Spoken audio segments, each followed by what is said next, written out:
The Fall Guy brought the high-octane action to London for the special screening of the upcoming stunt-heavy film. It stars Ryan Gosling, who plays a has-been stunt double who finds his way back into the industry when former love interest Jody, played by Emily Blunt, starts directing her own film. While on the yellow carpet, Ryan shared with Virgin Radio how he was initially terrified of taking on the stunts he was allowed to do. I have like a bit of a fear of heights, and I had to do a high fall on this, so I was pretty nervous about that.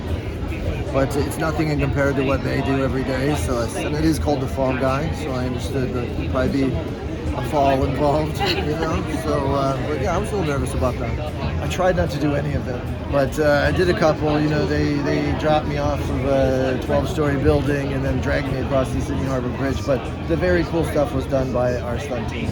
Like the records were broken, most car rolls in a film. Ben Jenkins, every time he was set on fire, it was like Ben. All the cool parkour stuff was him.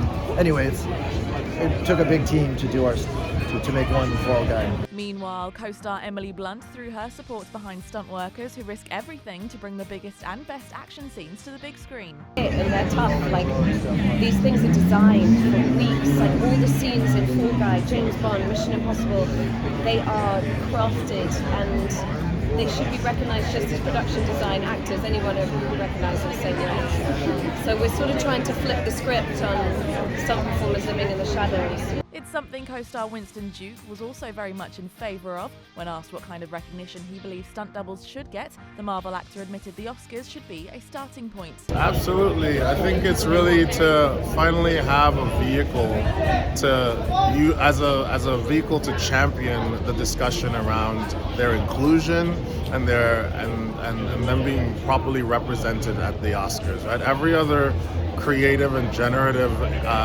department gets recognized, and what's different about the stunts community and stunts teams are that they make the same sacrifices that everyone makes. The difference is they have an additional sacrifice, is that they sacrifice their body, they sacrifice their health, they sacrifice their lives. They have to show up just like everyone else, they have to plan just like everyone else, and they have to be creative and interpretive like everyone else, but they also risk life and limb, so they need it. And finally, director David Leitch and producer Kelly McCormick admitted they were nervous putting Hollywood leading man Ryan Gosling up lofty heights for some of the action-packed scenes. You always are nervous, with any stunts, even if it's your friend doing a stunt. But we do everything we can to make it safe, and you put the protocols in place, and you rehearse and rehearse and rehearse. And Ryan is so athletic and really game for it that it was actually great to put him in those positions. Though I trusted the rigs, I definitely shed several tears watching Ryan like 15 stories high.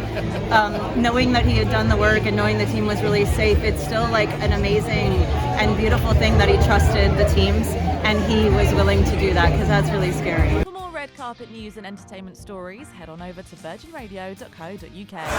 Virgin Radio.